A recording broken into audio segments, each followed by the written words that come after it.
मी अपंगत्व आल्यावर मुंबईच्या ज्या हॉस्पिटलमध्ये ॲडमिट झाले होते तिथं मात्र पूर्णपणे झोपून होते मी, कुशीवरही वळता येत नव्हतं. त्यावेळी त्या डॉक्टर्सनी मला सांगितलं की मला कसं कुशीवर वळावं लागेल, मला जमिनीवरनं सरकायचं असेल तर ते कसं सरकावं लागेल, किंवा मला लघवी आणि संडासवरचं नियंत्रण गेलं आहे अपघातामुळे, कारण मला स्पायनल कॉर्ड इंजुरी झाली होती. तर लघवी करताना मी पोट कसं दाबून, ब्लॅडर कुठं आहे हे शोधून त्याच्यावर दाब देऊन मॅन्युअली लघवी पास करायची आहे. संडासच्या बाबतीत काय करायचं याचं त्या हॉस्पिटलमध्ये सांगितलं गेलं, पण असं सांगितलं जात नाही. अपंग व्यक्ती म्हणजे काहीतरी घेणारी आणि जे शरीरानं सुदृढ आहेत ते कोणीतरी देणारे असं अंतर कायम राहतंय. त्यामुळं मदत घेण्याबाबतीतनं मोकळेपणा येत नाही, कारण मग केवढी मोठी ही सेवा आहे, किती मोठं काय तुम्ही दातृत्व करता आहात असा भाव घेऊन मिळालेली मदत नको असते. आपल्याला इक्वल फुटिंग जर मिळालं तर आपण एकमेकांसाठी अधिक चांगले माणूस असू शकतो. व्हीलचेअरवर बसल्यावर अपंगत्व जास्त दिसतं आणि मग लोक आपल्याला असे कसे तरी समजतात, पण ती बसल्यावर जो वेग मला घेता आला, ज्या प्रकारे मान ताठ करून बोलता आलं, खांदे अवघडायचे थांबले आणि काहीतरी आतल्या आतच प्रबळ वाटायला लागलं, ती फिलिंग मला खूप आवडायला लागली. अपंग पुरुषांबाबतीत समाज जितका उदार आणि दयाळू आहे तितका स्त्रियांबाबतीत नाही. तर त्यामुळे असं होतं की अशा अपंग स्त्रीला योग्य वेळी तिला जे उपयोगी आहे ते कृत्रिम साधन मिळणं, तिला तिच्या शरीराचं पोषण करेल असं सकस अन्न मिळणं, तिच्या बुद्धीला पोषक ठरेल असं शिक्षण मिळणं, त्याच्यात चॉईसेस घेता येणं पासून नोकरीपर्यंत, जर का वैवाहिक जोडीदार निवडण्याचं तिला स्वातंत्र्य मिळालंच तर त्या बाबतीत तिचा काही से आहे असं मान्य करणं, या सगळ्या बाबतीतच समाज पुरुषाबाबतीत जितका उदार आहे तसा स्त्रियांबाबतीत नाही.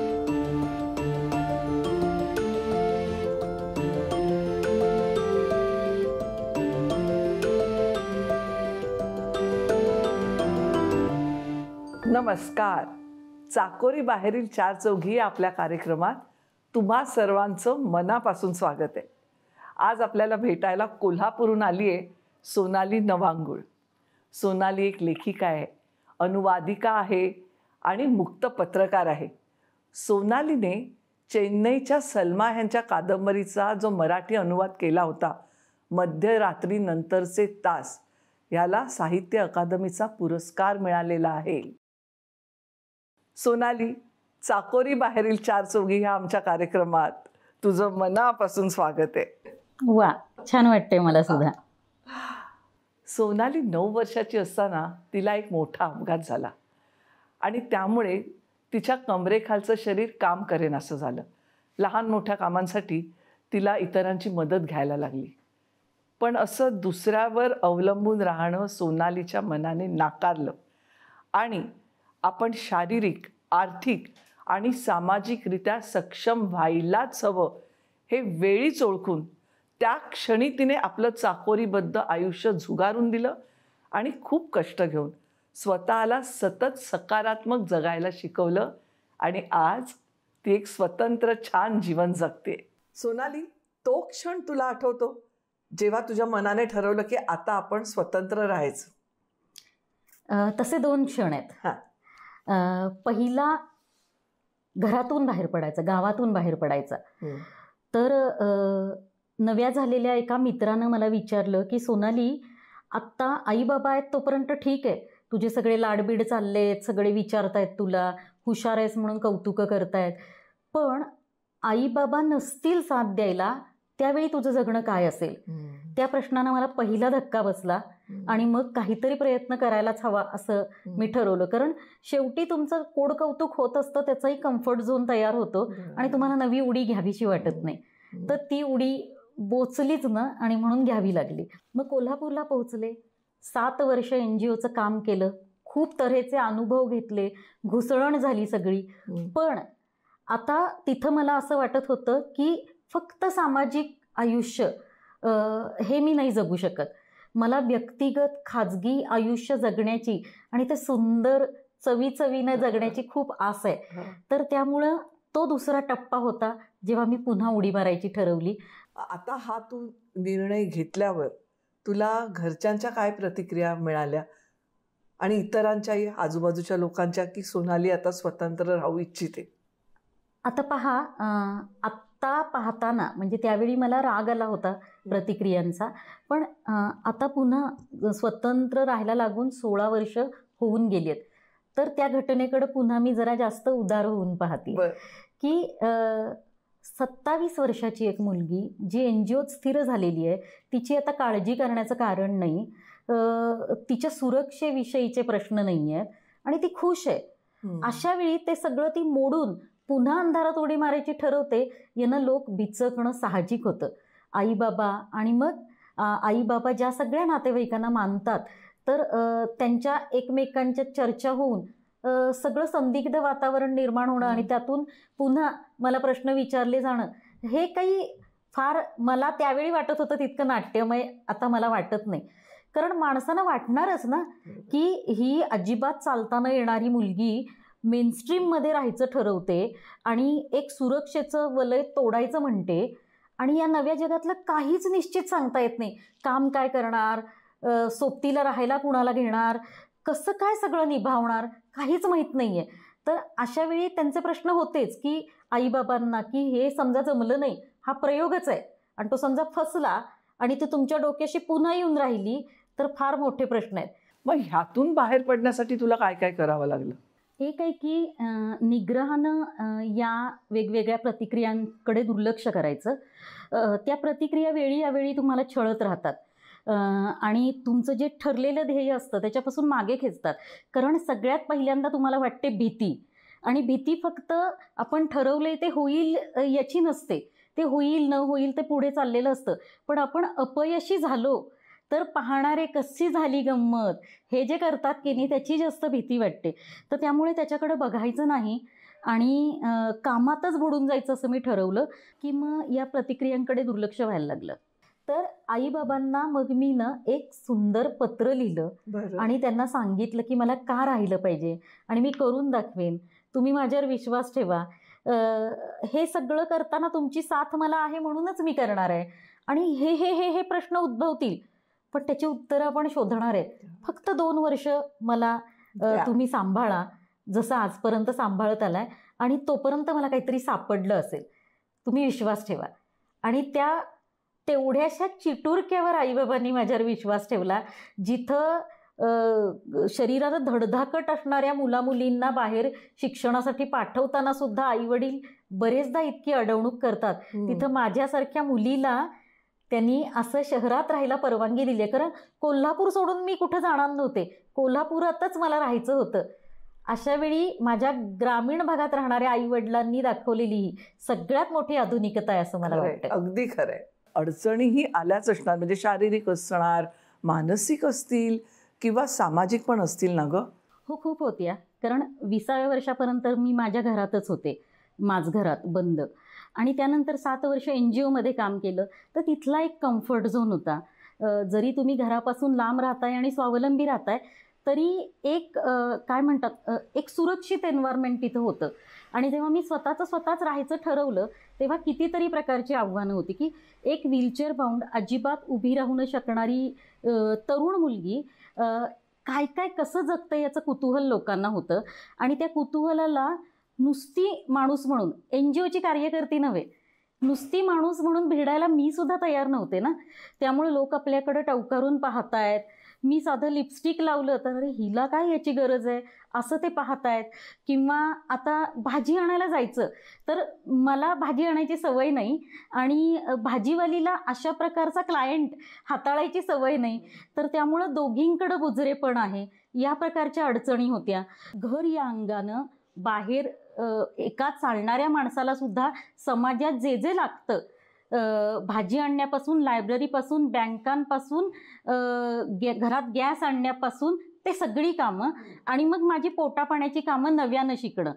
तर या सगळ्या पातळीवर आणि मी लिहू शकते, पण मी नक्की लिहू शकते का याच्याबद्दल प्रश्न, आणि मी अपंगत्वा व्यतिरिक्त काही लिहू शकते का याचे प्रश्न. तर असे खूप प्रश्न होते. सोनाली, आपली शारीरिक स्थिती कशी हाताळायची किंवा इतरांनी ह्या बाबतीत आपल्याशी कसं वागायचं ह्याचं काही कुठे मार्गदर्शन केलं जातं का गं, की आपला रस्ता आपणच शोधायचा असतो? दुर्दैवानं याचं उत्तर मी ज्या काळात अपंग झाले त्या काळात जाऊन मग आतापर्यंत यायचं ठरवलं मी, तर त्या काळात अशी ठिकाणं खूप कमी होती किंवा नव्हतीच दृष्टीपथात काही, की जिथं तुमचं नेमकं अपंगत्व काय आहे आणि तुम्हाला कसं जगणं आखावं लागणार आहे याचं काही थोडंफार तरी उत्तर देता येऊ शकेल. मी अपंगत्व आल्यावर मुंबईच्या ज्या हॉस्पिटलमध्ये ॲडमिट झाले होते तिथं मात्र पूर्णपणे झोपून होते मी, कुशीवरही वळता येत नव्हतं. त्यावेळी त्या डॉक्टर्सनी मला सांगितलं की मला कसं कुशीवर वळावं लागेल, मला जमिनीवरनं सरकायचं असेल तर ते कसं सरकावं लागेल, किंवा मला लघवी आणि संडासवरचं नियंत्रण गेलं आहे अपघातामुळे, कारण मला स्पायनल कॉर्ड इंजुरी झाली होती. तर लघवी करताना मी पोट कसं दाबून ब्लॅडर कुठं आहे हे शोधून त्याच्यावर दाब देऊन मॅन्युअली लघवी पास करायची आहे, संडासच्या बाबतीत काय करायचं याचं त्या हॉस्पिटलमध्ये सांगितलं गेलं, पण असं सांगितलं जात नाही.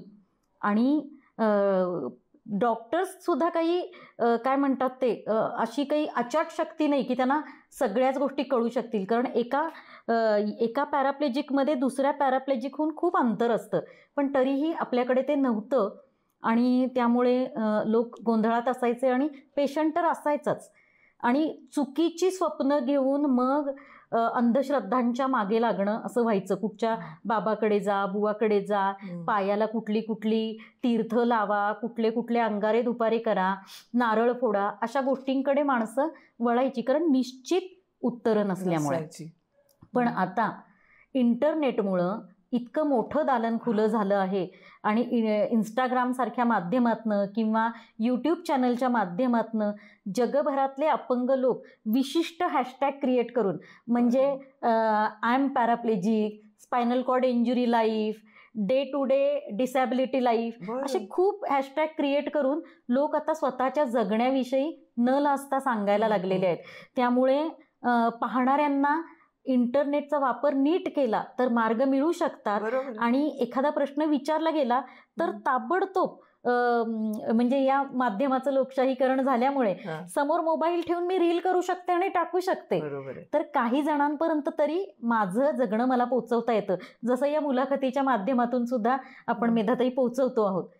तर पण तरीही आपल्यासारख्या देशामध्ये खूप काम करावं लागणार आहे, कारण लोकांच्या समजुती अपंग व्यक्ती म्हणजे काहीतरी घेणारी आणि जे शरीरानं सुदृढ आहेत ते कोणीतरी देणारे असं अंतर कायम राहतंय. त्यामुळं मदत घेण्याबाबतीतनं मोकळेपणा येत नाही, कारण मग केवढी मोठी ही सेवा आहे, किती मोठं काय तुम्ही दातृत्व करता आहात, असा भाव घेऊन मिळालेली मदत नको असते. आपल्याला इक्वल फुटिंग जर मिळालं तर आपण एकमेकांसाठी अधिक चांगले माणूस असू शकतो. आता गंमत म्हणून तुला सांगते या बाबतीतलं, की आता मी माझ्या पॉवर चेअरनं रस्ता क्रॉस करत होते, तर आजूबाजूला 3 बायका होत्या ज्या बिचकलेल्याच होत्या, रस्ता क्रॉस करताना 10 वेळा मागे पुढे करत होत्या. पण त्या माझ्याकडे आल्या आणि त्यांनी चांगल्या मनानं सांगितलं की तुम्हाला रस्ता क्रॉस करून हवाय का? तर मी म्हटलं थांबा, मी नेहमीच या रस्त्यावरनं येते, मी रस्ता क्रॉस करणार आहे, तुम्हीच माझ्याबरोबर या, मी तुम्हाला रस्ता क्रॉस करून देते. तर अपंग व्यक्तीला नेहमी मदत लागणारच असेल अशा भूमिकेतनं पाहणं सुद्धा जरुरीचं नाही, ती एम्पॅथेटिकली विचारली जायला हवी. आता मी एका भाषणात म्हणाले होते की व्हीलचेअर मी ढकलते वगैरे सगळं ठीक आहे, पण तुम्ही ढकलता तेव्हा तुम्ही किती मोठी गोष्ट करताय असं मानू नका, कारण आपण को एक्झिस्ट करतो, एकमेकांसाठी सहजपणानं करत असतो. पण व्हीलचेअरसाठी किंवा अंध माणसांना मदत केली तर ते एक सद्भाव असणारं कृत्य होतं, पण मी तुमच्यासाठी मदत करते तेव्हा ती दिसूनच येत नाही. तर अशा पद्धतीनं व्हीलचेअर ढकलणाऱ्या माणसाला सुद्धा अनाठायी महत्त्व मिळणं हे नको व्हायला पाहिजे. एकमेकांसाठी सद्भावानं को एक्झिस्टन्स आहे असं मानून मदत केली जायला पाहिजे.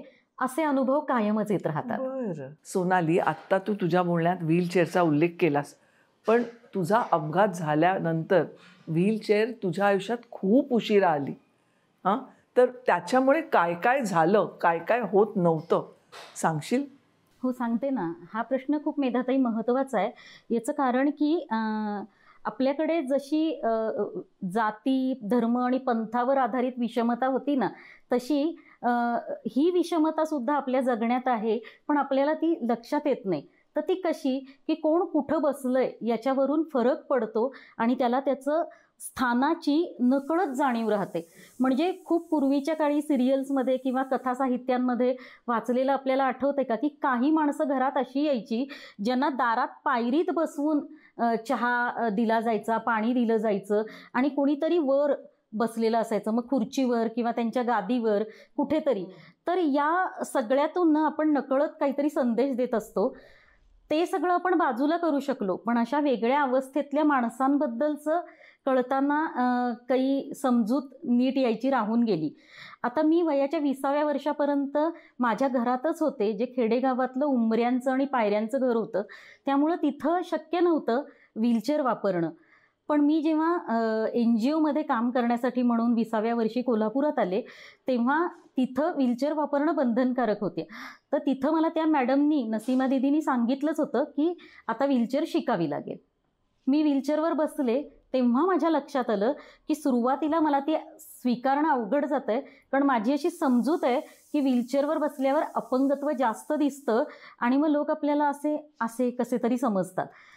पण ती बसल्यावर जो वेग मला घेता आला, ज्या प्रकारे मान ताठ करून बोलता आलं, खांदे अवघडायचे थांबले आणि काहीतरी आतल्या आतच प्रबळ वाटायला लागलं. ती फिलिंग मला खूप आवडायला लागली. त्यामुळे काय झालं, की व्हीलचेअरमुळे जसं मी ताठ बसायला लागले, पाय खाली गेले, त्यांना एक नीट पोश्चर मिळालं, शरीराला मिळालं आणि मला एक चांगला अवकाश मिळाला.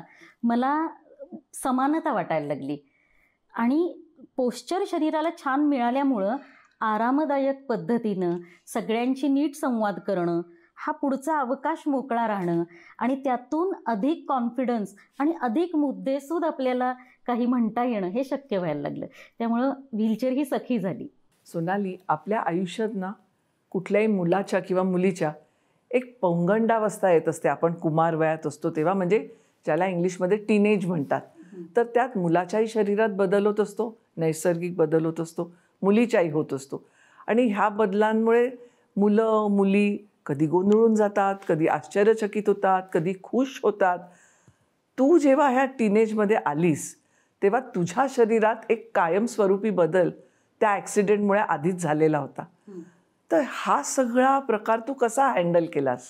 इंटरेस्टिंग आहे प्रश्न, कारण की त्याच्यासाठी मला थोडंसं पुन्हा मागं नीट स्वतःकडे बघावं लागतं. मला असं वाटतं, की आजूबाजूच्या माझ्या मुली मला दिसत होत्या, ज्या शाळेत जात होत्या, ज्यांची नटायची आवड वाढत होती, केसाचं थोडंसं असं वेटोळं करून पुढे घेऊया का असं होत होतं.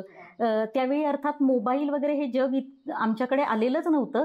त्यामुळे एकमेकांना सहज दिसण्या इतकं हे जग होतं, पण लाजरं बुजरं सुद्धा होतं. माझ्या बाबतीत म्हणशील तर ते माझं माझघरातलंच जग होतं ना.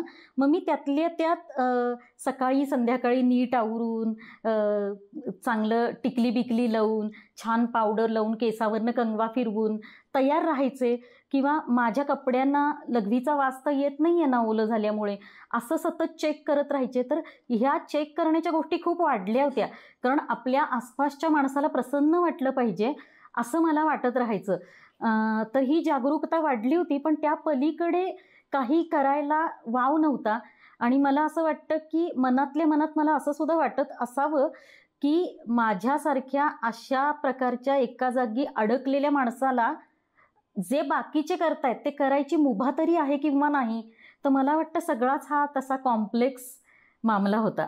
तू परदेश प्रवास करून आलीस, तुझ्यात आत्मविश्वास आला तुझ्या स्वतंत्र होण्यामुळे, तर तू असा छान परदेश प्रवास करून आली आहेस, त्याबद्दल आम्हाला ऐकायचं आहे. मी परदेश प्रवासाला गेले. आमचा मित्रमैत्रिणींचाच 6 जणांचा गट होता आणि ॲम्स्टरडॅमपासून इटलीपर्यंत, वेनिस सुद्धा असा आम्ही प्रवास केला.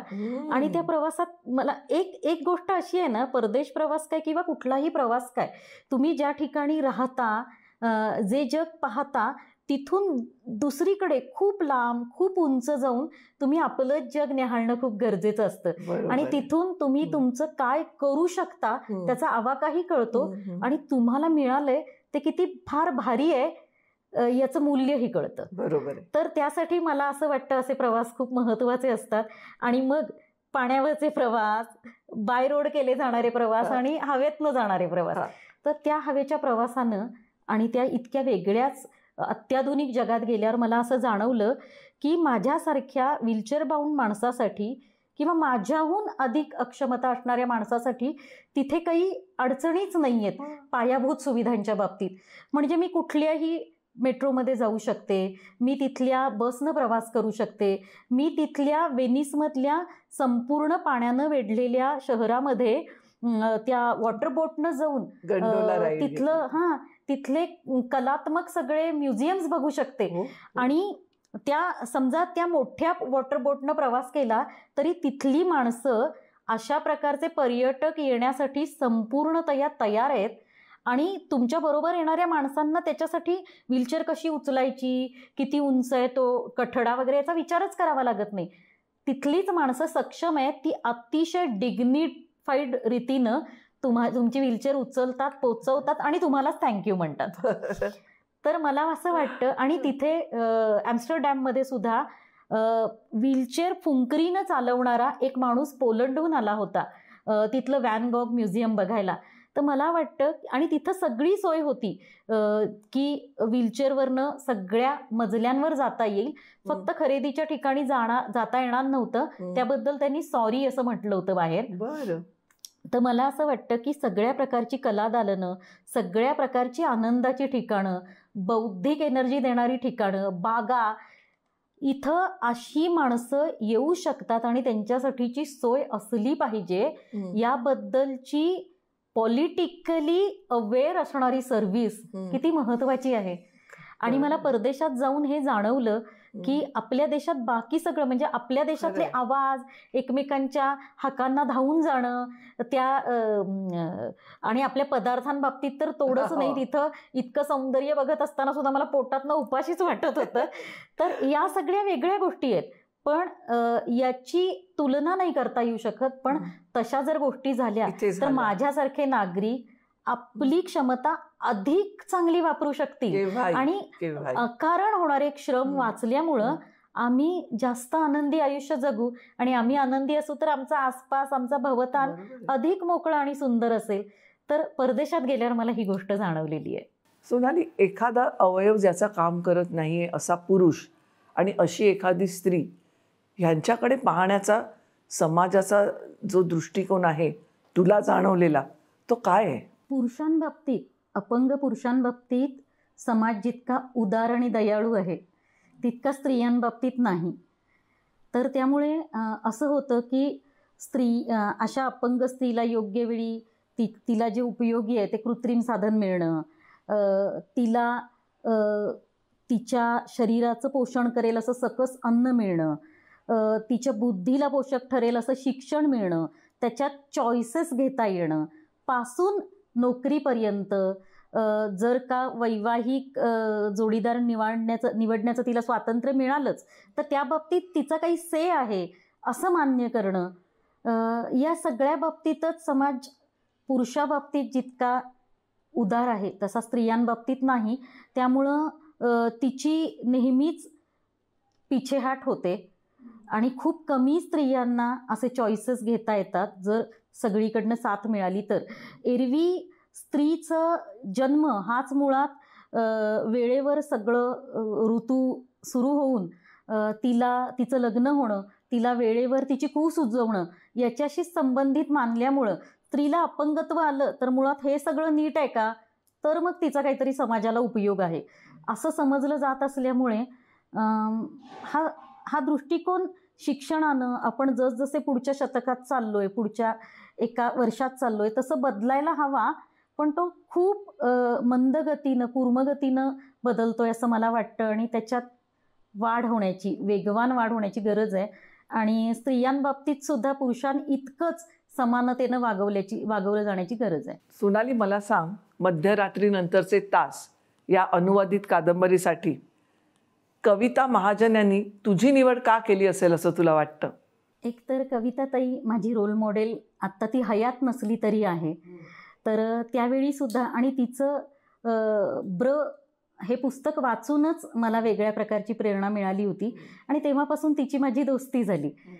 तर जेव्हा मी पहिला अनुवाद केला, ड्रीम रनर नावाचं ते पुस्तक आहे, तर त्या पुस्तकाचा अनुवाद करताना तो बरोबर होतोय का याच्याबद्दल मला खूप पहिलाच अनुवाद होता, त्यामुळे शंका कुशंका होत्या आणि मी तिला पहिली 3 प्रकरणं करून पाठवली होती आणि ती वाचल्यावर तिनं मला इतकी भरघोस शाबासकी दिली.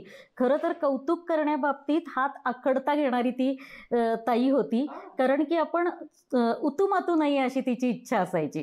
कौतुकातच रमलो की काम अवघड आहे ना. तर तिनं त्या अनुवादाला मला शाबासकी दिली होती. त्यामुळं अनुवाद करताना मी चांगला करेन, प्रत्येक शब्दाचा विचार करेन आणि संपादकाच्या सूचनेचा अव्यय करणार नाही याची तिला खात्री होती. तर हा पूर्वानुभव होता. आता मध्यरात्रीनंतरचे तासबद्दलचा प्रश्न असा होता की भारतीय लेखिका नावाचा खूप मोठा प्रोजेक्ट तिचा चालू होता. त्यातलं हे एक सगळ्यात मोठं 578 पानांचं पुस्तक होतं आणि ते तिनं मला स्वतःहून मोकळेपणानं सांगितलं की 3 अनुवादकांकडनं तिला ते परत आलेलं आहे. त्यामुळे सलग बसून वेळेत कमिटेडली हा अनुवाद पूर्ण करण्याची गरज आहे आणि माझ्यावर तर निसर्गाची कृपा पण आहे की मी 10 वेळा नाचणार नाही, मी व्हीलचेअर बाउंडच आहे. नाही, हे चांगल्या अर्थानं घेऊया आपण की खरोखर आहे की सतत मोह नाही आहेत मला उठण्याचे आणि मला स्वतःला सिद्ध करायची सुद्धा आस आहे. म्हणजे ते काम मला दिलं तर मी पूर्ण करेनच याची तिच्याकडे पूर्वपीठिका पण आहे आणि मला आवश्यकता पण होती कामाची. तिनं ते दिलं आणि तिनं सांगितलेल्या वेळेत मी ते काम पूर्ण करून दिलं, म्हणून तिनं माझं भरघोस कौतुकही केलं. तर असा तो प्रवास आहे. कविताताईंनी तुझी निवड केली, पण आपण ह्या पुस्तकाचा अनुवाद करायचा हे तू का स्वीकारलंस? कारण तू म्हणालीस तसं की मूळ कादंबरी 500च्या वर पानांची होती. शिवाय एका जागी बसून करायचं काम होय, पण कोणालाही एका जागी सतत बसून काम करायला अवघडल्यासारखं होतं. म्हणजे शारीरिक चॅलेंजेस पण होती की ग तुला. मग तू का ठरवलंस की मी ह्या कादंबरीचा अनुवाद करणारच? सगळ्यात महत्त्वाचं म्हणजे कविता महाजनसारखी सिद्धहस्त लेखिका एखाद्या कामाबद्दल आपल्यावर विश्वास टाकते, ही गोष्ट माझ्यासाठी प्रौढीची होती. आणि दुसरी गोष्ट, तिला वाटतं कधी कधी ना आपल्याला आपल्यावर विश्वास कमी असतो, थोडासा उणावलेला असतो, पण आपल्याला आवडणाऱ्या माणसानं आपल्यावर विश्वास टाकावं आणि त्याच्या विश्वासाला आपण जागं राहावं, ही गोष्ट खूप मौजेची असते.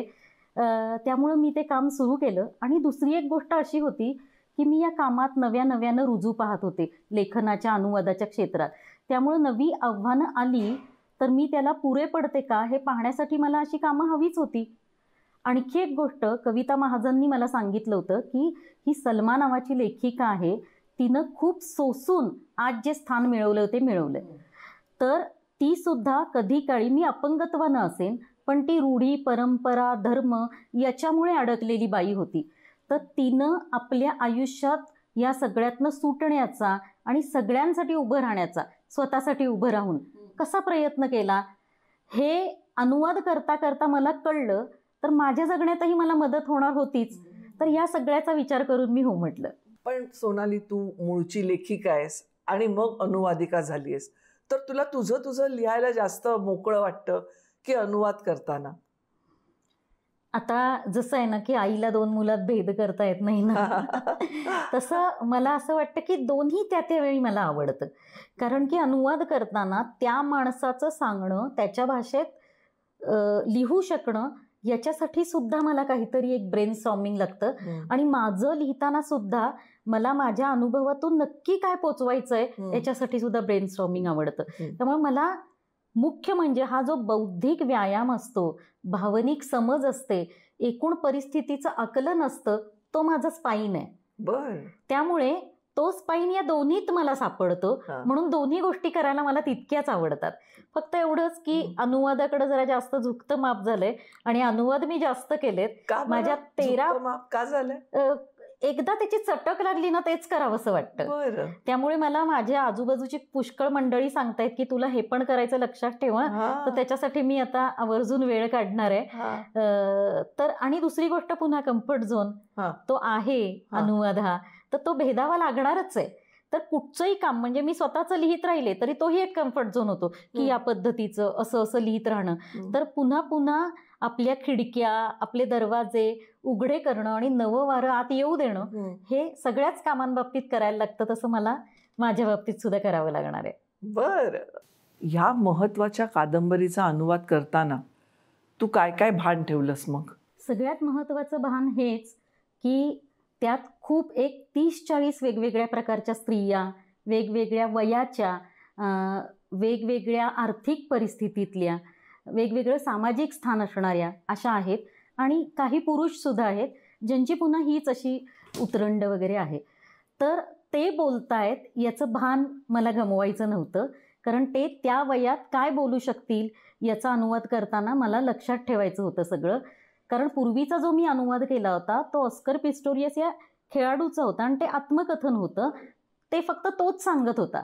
इथं खूप जण बोलतायत, त्यांचा आवाज ऐकणं आणि तो आवाज ट्रान्सलेट करणं हे समजून घेणं गरजेचं होतं. आणि दुसरी गोष्ट म्हणजे स्कॉलरशिपमध्ये जसा प्रश्न असतो ना की यांचे हे आहेत तर त्यांचे ते कोण असा नात्यांचा, तर याच्यात नात्यांची खूप गुंतागुंत होती. आणि आत्ते, मामे, भावंड आणि कोण असे एकमेकात लग्न केलेल्या गोष्टी होत्या. तर ती नाती नीट कोष्टक करून पुन्हा पुन्हा समजून घेणं हे भान ठेवणं मला खूप गरजेचं होतं. तर ही गोष्ट होतीच. पण यात आणखी एक महत्त्वाचं भान जे ठेवायला हवं कुठल्याही लेखकानं, अनुवादकानं नव्हेच, कुठल्याही क्षेत्रात असणाऱ्या माणसानं, की आपण आपल्या बुद्धीनं काम करतोय पण त्यासाठी आपण आपलं अख्खं शरीर वापरतोय. बरोबर. तर त्या शरीराला अधेमध्ये विश्रांती देणं, त्याला हायड्रेट ठेवणं, वेळोवेळी आपले नैसर्गिक हाका असतात त्यांना ओ देणं, या सगळ्या गोष्टींचं भान मी काम करताना विसरले. मला युरिन किती पास झाले, मला युरिन बॅग आहे, कॅथॅटर आहे मला, तर त्यामुळं ती विसरलेच मी आणि ती युरिन ब्लॉक झालेली माझ्या लक्षात आली नाही. आणि मग नंतर थोड्या वेळानं असं झालं की मला शिफ्ट होता येईना, मला नंतर श्वास घेता येईना. ती वेदना इतकी अतर्क्य टोकाला गेली की आता काही खरं नाही, आतल्यात बसल्या बसल्याच हाड मोडलं का काय असं मला वाटायला लागलं. आणि माझ्या डॉक्टरनी मला तपासल्यावर 4-5 तासांनी ते जेव्हा आले तेव्हा त्यांना कळलं की कॅथॅटर ब्लॉक झालेलं आहे.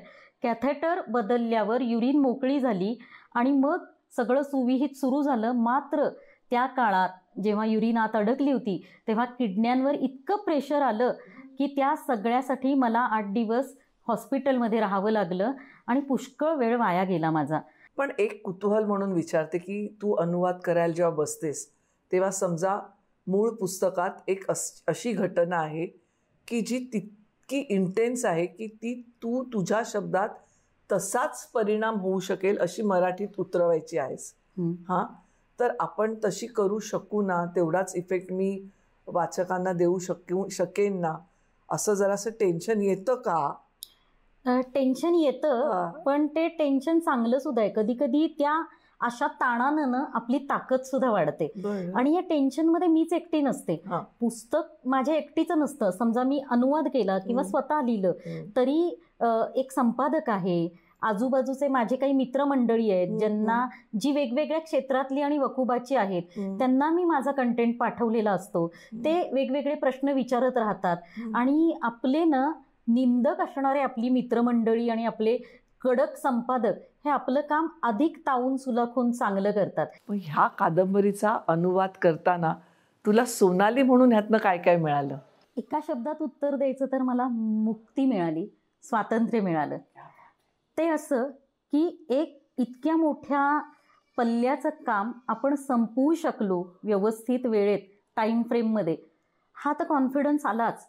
पण त्यात सलमा जे मांडत होती, एक पौगंडावस्थेतली मुलगी पाळी झाल्यावर तिथल्या त्या गावातल्या मुलींनी कम्युनिटीतल्या मुलींनी बाहेरच पडायचं नाही आहे उमऱ्याबाहेर. त्यांचं शिक्षण बंद, त्यांचा सिनेमा बंद, त्यांचं सगळंच बंद. त्यांनी लग्नासाठीच उमरा ओलांडायचा आणि लग्न केलेल्या घरातून मृत्यू झाल्यावरच उमरा ओलांडायचा. अशा सगळ्या जगात सलमा आज जागतिक पातळीवर पोहोचलेली आहे. ती जगातल्या खूप आवाज नसणाऱ्या स्त्रियांचा आवाज झालेली आहे. तर ते सगळं किती किती लेवलला बदलू शकतं याचा कॉन्फिडन्स मला आला. आणि दुसरी गोष्ट सगळ्यात महत्त्वाची अशी आहे की मघाशी मी जे म्हणाले की शारीरिकदृष्ट्या मी एका अडकलेल्या अवस्थेत आहे आणि धर्म आणि रूढी परंपरा या दृष्टीनं ती एका अडकलेल्या अवस्थेत होती. पण ती तिच्या लैंगिकतेबद्दल, त्या हक्कांबद्दल जे बोलत होती ते खूप धाडसाचं होतं. आणि ती जरी तिचा मुस्लिम म्हणून आलेला अनुभव बोलत असली तरी वेगवेगळ्या जाती जमातीतल्या स्त्रियांसाठी तो अनुभव रिलेव्हंट असा होता. आणि मला तो अनुवाद करता करता लैंगिकदृष्ट्या जे मला व्यक्त होता येत नव्हतं, समाजानं मोकळीक दिली नाही म्हणून आणि मी सुद्धा मला मोकळीक देत नाहीये म्हणून, तर अनुवाद करता करता मला असं वाटतंय की मी 4थीतून 5वीत, 5वीतून 8वीत, 8वीतून 10वीत अशी जात गेले. आणि लैंगिक अभिव्यक्तीचं एक मोकळं अवकाश आणि त्यासाठीचे शब्द मला मिळाले. आणि नुसते शब्द मिळणं हे क्वचित घडतं. शब्द मिळतात तेव्हा आपल्याला कृतीसाठी सुद्धा पाऊल टाकायला एक बळ मिळतं. तर या सलमाच्या कादंबरीच्या अनुवादानं माझ्या आयुष्यात अतिशय निर्णायक असे बदल झाले, हा अनुभव आहे. बरं, मग जेव्हा साहित्य अकादमीचा पुरस्कार तुला मिळाला असं समजलं त्या क्षणी काय वाटलं आणि इतरांनाही काय वाटलं? एकतर ते सांगतायत तेव्हा माझा विश्वासच बसेना. मला काय वाटलं की माझ्याकडे साहित्य अकादमीचा एक अनुवाद करायला आला होता, त्याच्याबद्दल ते मला विचारतायत की काय, तर त्यामुळे माझी चांगली तासणी घेणार आहेत ते. पण ते पुरस्काराबद्दल म्हणायला लागले तेव्हा मला अक्षरशः काय बोलू हेच कळेना. मी कसं बसं थँक्यू म्हटलं आणि अशी दीर्घ श्वास घेत राहिले की काय झालंय, हे काय झालंय, बापरे, साहित्य अकादमी खूप मोठी गोष्ट आहे. आणि दुसरी गोष्ट अशी की मला मिळू शकतो, आपला आपल्या कामावर विश्वास नसतोच ना, तर तेही वाटलं. आणि दुसरी गोष्ट अशी की आजूबाजूच्या प्रतिक्रिया यायला लागल्या. सगळ्या क्षेत्रातल्या माणसांचं खूप कौतुक मी अनुभवलं, शाबासकी अनुभवली. ज्या कॉलेजात आणि विद्यापीठात मी स्वतः जाऊन शिकू शकले नाही, फक्त परीक्षा देऊ शकले, त्या विद्यापीठाचे कुलगुरू कोल्हापुरातले माझ्या घरी येऊन माझं अभिनंदन त्यांनी केलं. किती लेखक कलावंत मंडळी कौतुकानं मला मिठी मारायला आली. पण त्याच्यात सगळीकडे आणखी सुद्धा एक होतं, यांना काय बसून बसून दुसरं काय काम आहे, एका जागी बसून ते करतात सलग, तेवढं करण्यासाठी वेळच असतो म्हणून मिळालं. किंवा मग ही परिस्थिती सुद्धा दिसते ना की ही व्हीलचेअर बाउंड सुद्धा आहे, परत स्त्री आहे म्हणून सुद्धा कृपा झाली असण्याची शक्यता आहे, किंवा काहीतरी लिंकिंग असणार आतलं. कारण त्यानंतर मला असे पण फोन आले की ज्यांनी विचारलं की साहित्य अकादमी मिळण्यासाठी नेमकं काय करावं लागतं. तर मग आधी सुरुवातीला मला जरा राग आल्यासारखा झाला, कारण तो असतोच ना आपला फणा उगारलेला. पण नंतर मला एक छान सोपं आणि खरं उत्तर सुचलं की साहित्य अकादमी मिळण्यासाठी नाही, कुठचंही कौतुक मिळण्यासाठी तुम्हाला कामच करावं लागतं. सोनाली, मनाला मनापासून तुझं दिसणं, तुझं हसणं, तुझं राहणं, तुझं हे घर मला खूप आवडतंय. आणि ह्या सगळ्यातनं ना एक कमालीचा सकारात्मक दृष्टिकोन आहे जो ॲक्च्युली सुखद वाऱ्याची झुळूक सारखं आहे, माहितीये. तर हे सगळं तू कसं जमवलंयस? मला असं वाटतं की आपल्याला काय नकोय हे ठाम कळलं ना की त्या दृष्टीनं मग पुढं आपली वाटचाल सुरू होते. मला काय हवंय याचे जास्त पर्याय मी तयार करत गेले असते तर कदाचित ते कठीण झालं असतं. पण मला एकदा घर सोडायचंय, ग्रॅज्युएशन झाल्यावर घर सोडलं मी आणि बाहेर यायचंय म्हटल्यावर तेवढंच फक्त ध्येय होतं. आणि NGOत येऊन 7 वर्ष मी विविध तऱ्हेचं काम केलं, व्हीलचेअरसह आत्मविश्वास कमावला, इतक्या माणसात उठले बसले, इतक्या मंत्र्यांना आणि सचिवांना भेटले, हे सगळं झालं. पण तिथून पुढे NGOत राहायचं नाही, कोणत्याही प्रकारे समाजकार्यकर्तीच म्हणून आयुष्य मला काढायचं नाहीये हे ठाम होतं. त्यामुळे पुढची उडी झाली. आणि मग मी माझ्या आईबाबांना सांगितलं की मला स्वतःची अशी एक जागा हवी आहे, जशी ती ध्रुव बाळाची गोष्ट आहे, त्याला अशी अढळ जागा हवी होती जिथून कुठून त्याला कुणी उठ म्हणणार नाही. तर तसं मला प्लीज घर घेऊन द्या तुम्ही, आणि त्या घरात मला हवे तसे मी बदल करेन जे माझ्या व्हीलचेअरला मैत्रीपूर्ण असतील. आणि मग तिथं मी ठरवीन की मला काय करायचंय, कारण ही अंधारात म्हटलं तर उडी होती. पण मला जे जगायचंय ते साधं माणूस म्हणून मुक्त आयुष्य जगायचंय. आणि मुक्त आयुष्य जगताना माझं मी भरणपोषण केलं पाहिजे, पण सगळ्या गोष्टी मला जमल्या पाहिजेत आणि सतत घड्याळाचं काटावर चालणारं आयुष्य मला नको आहे. मला साधं सोपं सुंदर लेजरली वाचत, कविता वाचत, चांगल्या पदार्थांच्या फोडण्या घरात घुमत असताना असं सुद्धा जगायचं होतं. तर ते कसं, ते हळूहळू ठरत गेलं, नाही ते आधी ठरलं, हे त्याचं उत्तर आहे. कसं आहे ना मेधाताई, परिस्थितीशी भांडण करण्यापेक्षा तिच्याशी मैत्री करून तिचे सगळे अँगल समजून घेणं आणि पुढे जाणं हे केव्हाही सोपं असतं. तोच एक चांगला पर्याय आहे. तर मी अशी स्वतंत्रपणानं जगत असताना असे अजूनही प्रसंग येतात की ज्याच्यामुळं खूप डाचतं आणि असं वाटतं की आपण कितीही सिद्ध करायचं ठरवलं तरी लोक कुठली तरी कमतरता शोधून न बोट दाखवतातच. जसं की त्यावेळी विचारायचे, अजूनही पुष्कळ लोक विचारतात की मग तुमचं कोण करतं घरी सगळं, तुमची सेवा करायला घरी कोण आहे? किंवा आता मंदा आणि मी दोघेही उत्तम स्वयंपाक करतो, पण जेव्हा स्वयंपाक छान केला असं म्हणायची वेळ येते तेव्हा लोक तिच्याकडे बघतात आणि म्हणतात चांगलं केलात हा स्वयंपाक वगैरे असं. तर मला असं वाटतं की आम्ही दोघींनी केलेलं असतं ते, पण मी करू शकते हे त्यांना मान्यच करायचं नाही आहे. तर मग पूर्वी मी सिद्ध करायला धडपडायचे, आता मला असं वाटतं की सिद्ध व्हावं म्हणून मी हे सगळं केलंय का, मला जमतं हे मला कळायला हवं म्हणून मी केलंय.